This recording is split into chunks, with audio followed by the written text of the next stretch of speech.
Hi, I'm Daniel Weiss, a 54-year-old scientist who never believed in divine encounters. Until December 2024. That was when I died in a secret military facility in Israel and found myself face to face with Jesus. He showed me visions of a future nuclear war so vivid and terrifying that I woke up screaming. Now, I can't stay silent about what's coming. For most of my life, I thought that science could answer all my questions. For 30 years, I was a nuclear physicist who worked on defense technologies for Israel. I found my identity in my job. When people asked me what I did, I would straighten my shoulders and say, I help keep our country safe. It felt important. It seemed like enough. My office was on the 3rd floor of a concrete building that looked like every other government building. Gray walls, fluorescent lights, and the smell of coffee that had been sitting too long. I would get there at 6:30 every morning, before most people were even awake. My wife of 26 years used to joke that I was more married to my lab than to her. Around our 20th anniversary, she stopped making jokes about it. Have you ever been on autopilot for years? That was my life. Wake up, shower, eat the same breakfast of black coffee and toast with jam, kiss Sarah goodbye without really looking at her, and drive the same way to work. I told myself I was doing something bigger than myself, but the truth is that I was just going through the motions. I was raised in a Jewish home in Tel Aviv. Rachel, my mother, lit candles every Friday night until she died.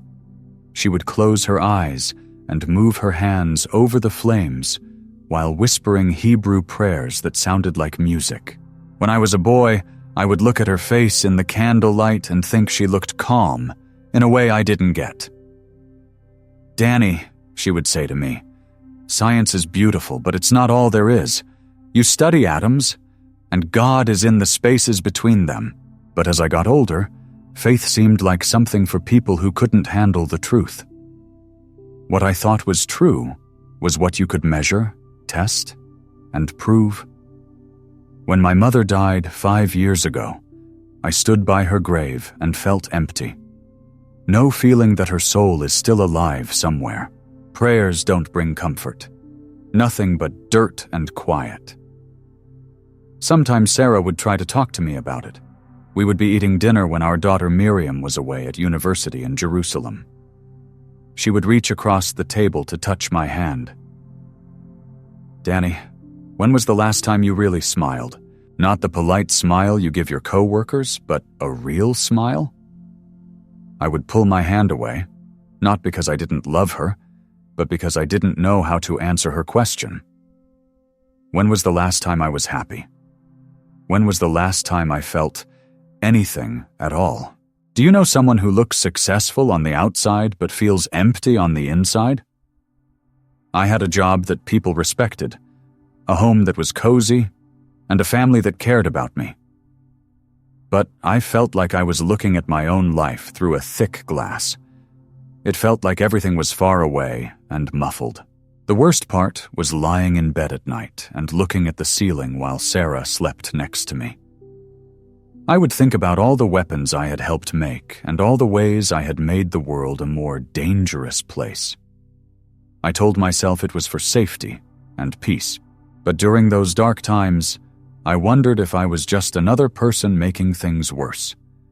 I began staying at work longer, not because I had more to do, but because going home meant being alone.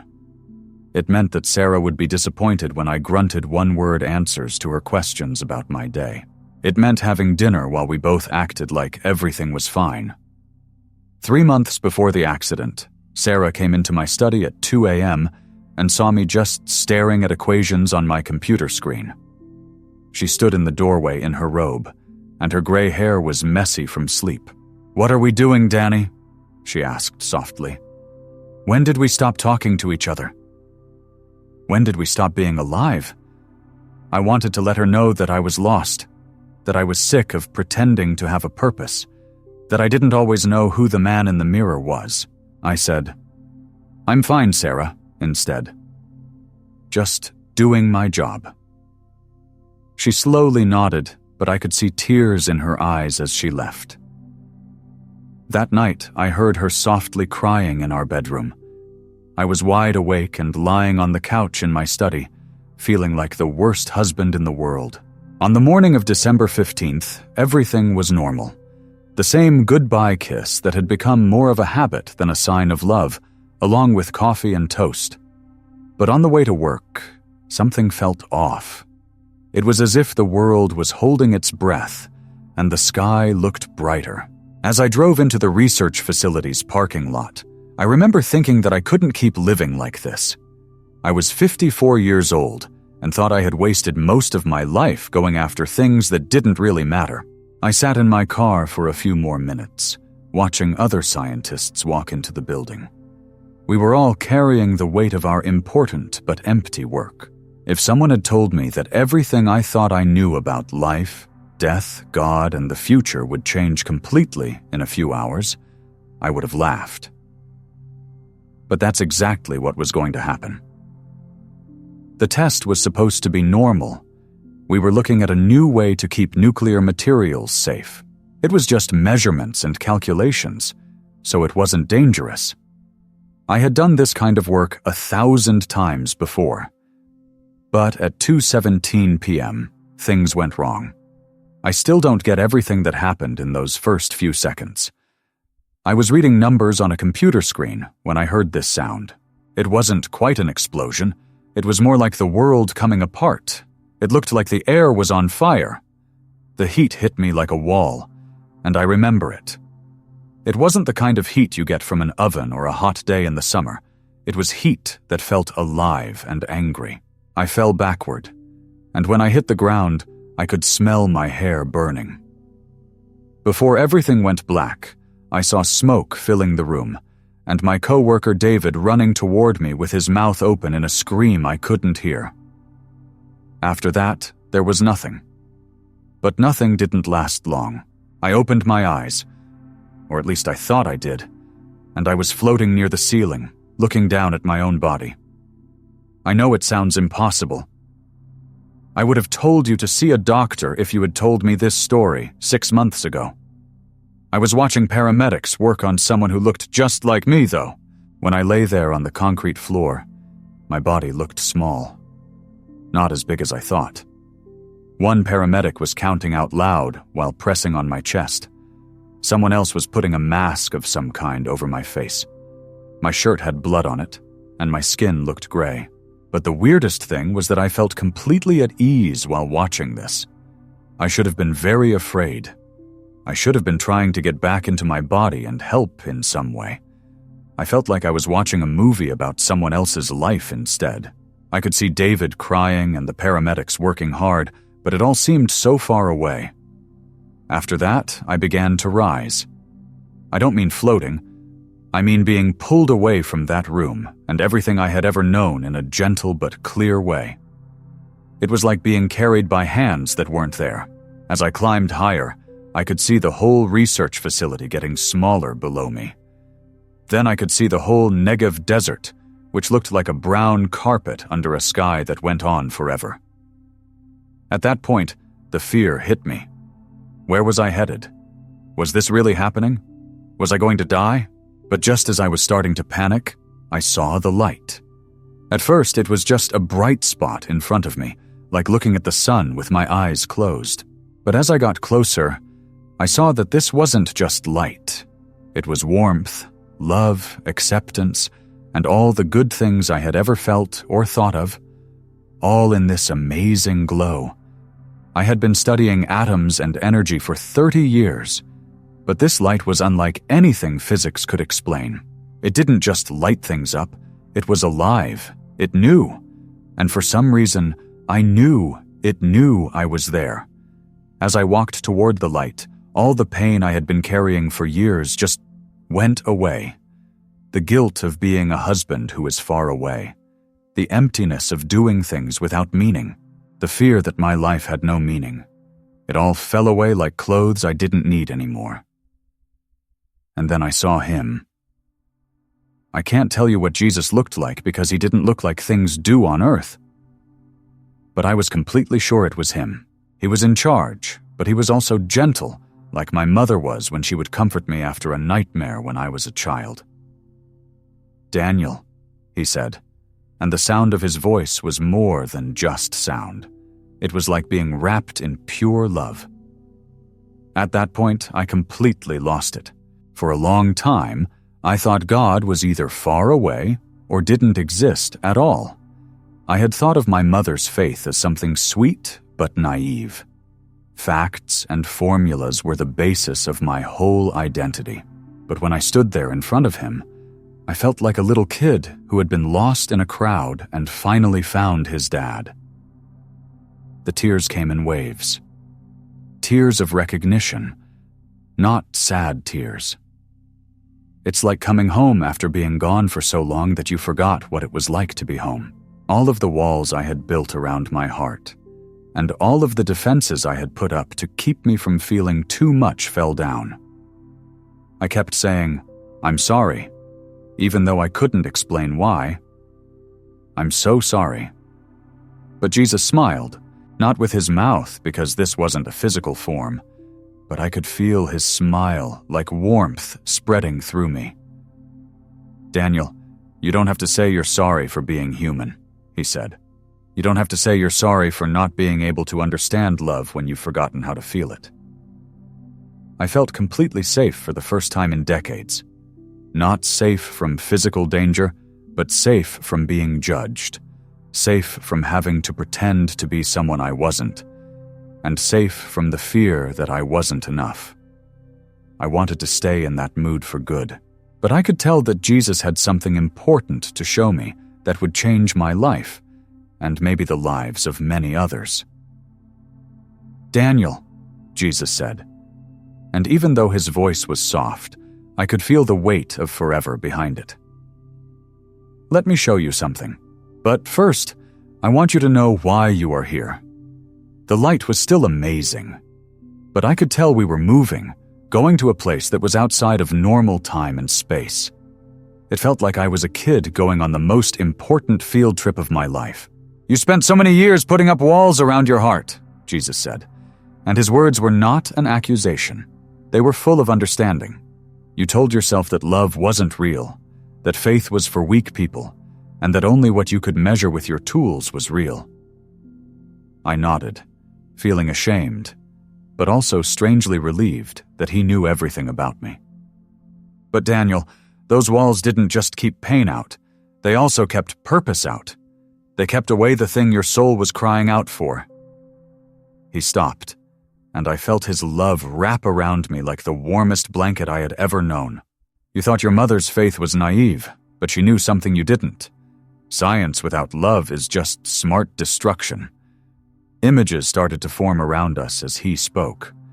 I could picture myself as a young man, excited about physics, and wanting to use what I learned to help others. Then I saw those dreams slowly fade as I got caught up in finding better ways to destroy things.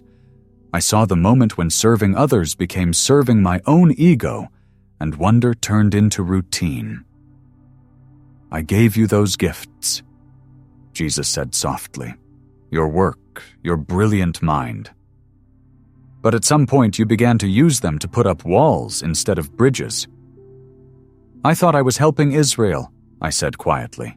"I thought I was protecting people." "And your heart was good, Daniel. I gave you your love for your country and your desire to protect it. But see what happened when that love turned into fear.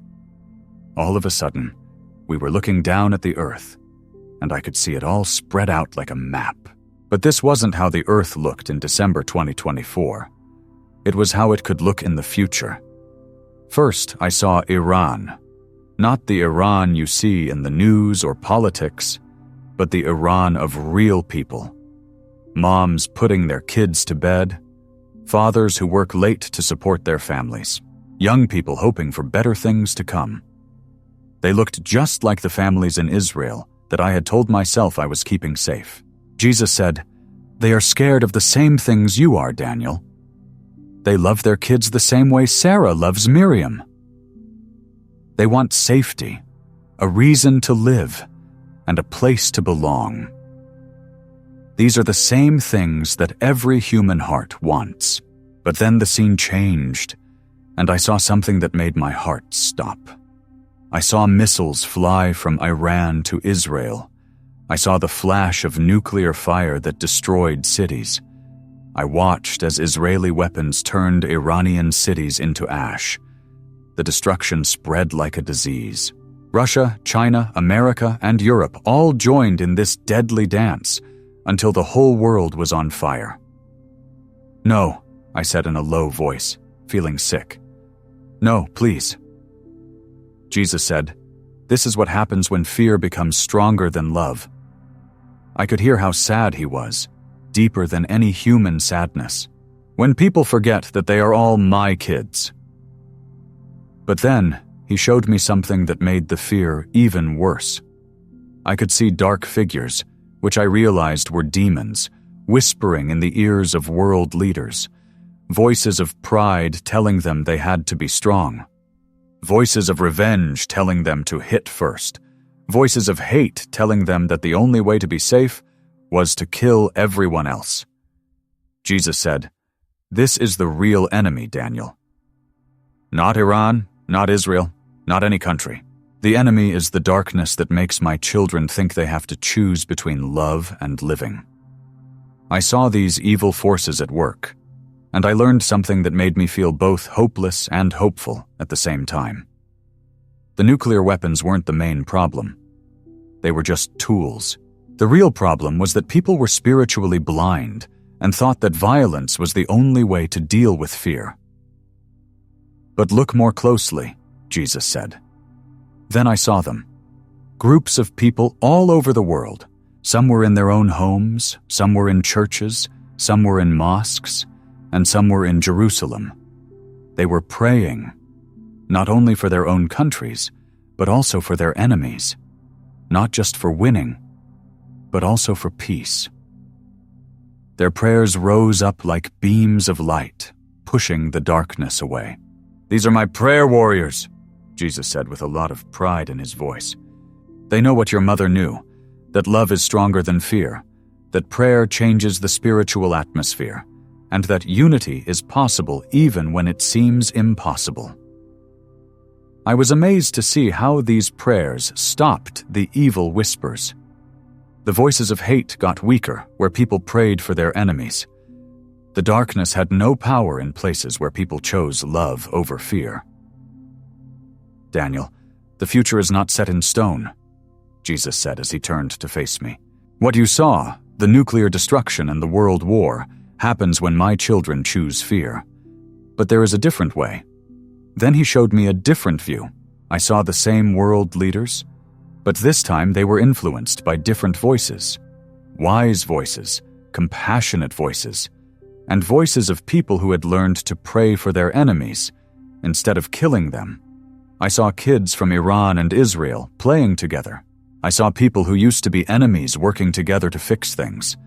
I saw nuclear weapons being taken apart not because of treaties, but because people finally realized that love, not the ability to destroy, was the only thing that could keep them safe. "This is what I want for my kids," Jesus said. "This is why I made them in the first place, to love each other, work together, and be a family." "But how?" I asked, because I was feeling overwhelmed. "How can this happen when there is so much hate and fear?" "One heart at a time, Daniel. One prayer at a time. One person at a time choosing love over fear." His look was so kind that I started to cry again. "And that starts with you." "Me?" I couldn't hide how surprised I was. "Jesus, I'm not important." I lost my way as a scientist. He gently corrected, "You're my child who found his way home. Now you have to make a choice." At that moment, I felt a pull, like something was trying to pull me back to earth. I could hear Sarah's voice, far away but full of need, calling my name. I could feel the doctors working on me, trying to bring me back to life. "I don't want to go," I said, and it sounded like a kid begging to stay up late. "Please, I don't want to feel empty and lost again." I don't want to go back to making weapons and pretending that it matters. I felt his love surround me even more when Jesus smiled. Oh, Daniel, you're not going back to the way things were. You're going back with a purpose. What mission? To tell people what you've seen, to show them the way of love and warn them about the way of fear. To help my kids understand that they don't have to choose between loving their country and loving their enemies. But who will trust me? I asked. I don't preach. I don't even know what to say about faith. You don't have to be perfect, Daniel. You only need to be honest. Tell them about your empty life and how you made it meaningful. Tell them about the walls you put up and how I broke them down. Tell them that I love Iranian kids as much as Israeli kids, and that I want peace as much as they do. The pull was getting stronger now. I could feel my body calling me back, telling my soul to come back to it. Will you still be there for me? I asked, scared that I would lose this connection, this strong feeling of being loved and understood. Always, Jesus said. I will be with you every time you pray, every time you choose to love someone, and every time you speak the truth instead of fear. And Sarah? What about Miriam? Will they get it? They will see the change in you and know that something real happened. Daniel, love knows love. People close to you will notice a difference when you start living from love instead of fear. I could feel myself moving away from him, back toward the ground, and my body lying on that cold floor. But his last words stayed with me like an echo that would never go away. Remember, my son, nuclear weapons cannot destroy what I have built in the human heart. Love will always win over fear. Life will always win over death. Go back and help my kids remember who they really are. It felt like being thrown into ice water when I came back to my body. One moment, I was in a room full of perfect love and endless light. The next moment, I was in a sterile hospital room, gasping for air, my chest on fire, and machines beeping all around me. Danny, can you hear me, Danny? When I opened my eyes, Sarah's voice cut through the fog, and I saw her face above mine. Her hair was a mess. Her eyes were red from crying, and she was the prettiest thing I had ever seen.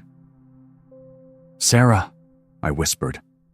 My throat hurt from the breathing tube they had just taken out. I reached for her hand, and when our fingers touched, I started to cry, not because of the pain, but because I realized that I was back in a world where love had to deal with broken hearts and imperfect bodies. Later, the doctors told me that I had been clinically dead for 12 minutes. They said things like miracle and unprecedented recovery. But I knew the truth. Jesus had sent me back to do some work. The grief came in waves for the first few days. I was sad that I had lost that perfect peace, that full understanding, and that feeling of being completely loved without any conditions. But every time the sadness threatened to take over, I remembered what he had said. I will be right there with you. And he was. Sarah's first change was how I looked at her. When she brought me breakfast at the hospital that morning, not the gray hospital food, I took her hand and looked into her eyes for the first time in years. Sarah, I've been so stupid, I said. Like building weapons was more important than building our marriage, I've been living like work was more important than you. I'm very sorry.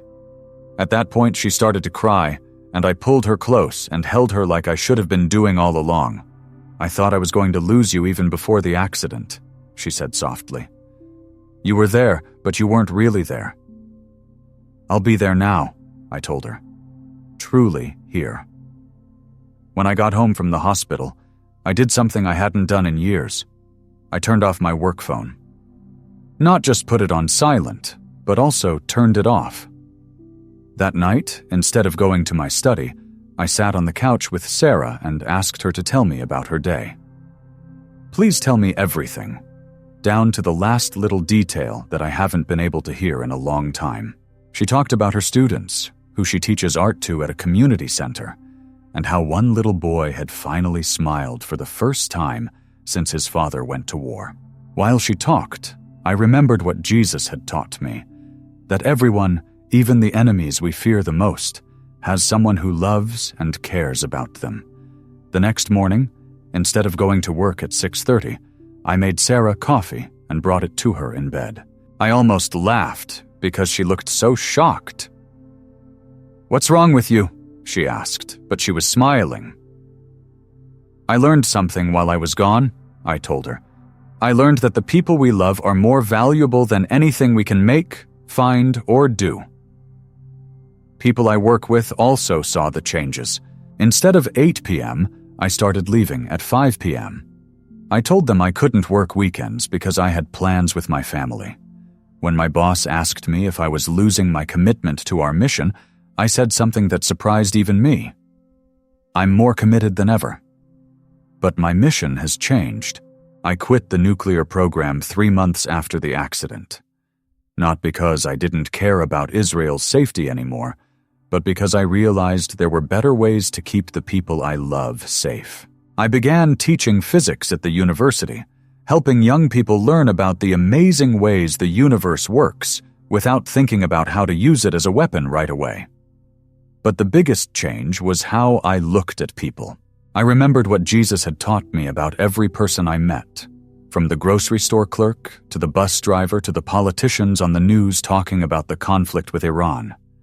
They were all his kids. They all had mothers who cared about them and kids who needed them. I began volunteering at Sarah's community center, where I helped kids with their science projects.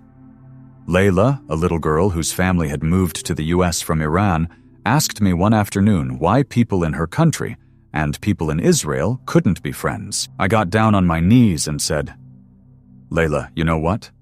I believe they can be friends. I believe that God wants all of his children to get along. Adults sometimes forget this, but kids like you remember it without even trying." She smiled and went back to making her volcano for the science fair. I thought about what Jesus said, "One heart at a time."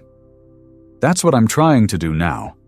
Change hearts one at a time, starting with my own. When I hear news about problems with Iran, I don't get mad or scared. Instead, I pray for the leaders on both sides. I pray that they will choose love over fear, peace over victory, and wisdom over pride. Sarah says I've changed, but I tell her I'm still the same person I was always meant to be. Before, fear, emptiness, and my own intelligence got in the way of who I was. You might think you're living in a dream. You might have put up walls around your heart to keep from getting hurt. Maybe you've been so busy reaching your goals that you forgot to live your life. I want you to know that you can always wake up. You can always choose love over fear, relationships over achievements, and hope over despair. Jesus didn't send me back just to tell people about the nuclear war I saw. He sent me back to tell people about the love that can stop it. I remember that I got a second chance every day when I wake up next to Sarah. Not just to exist, but to exist with intention. To love without limits. To think of everyone as someone Jesus loves as much as he loves me.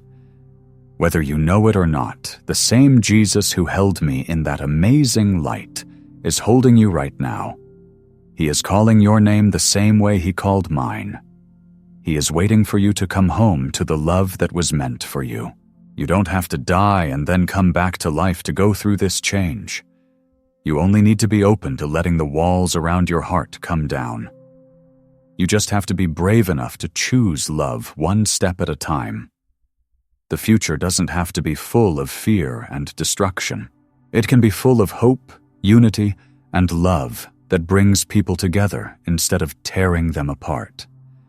But it begins with hearts like yours and mine, deciding to believe that love is stronger than fear. I believe it because I saw it. And now I hope you believe it too.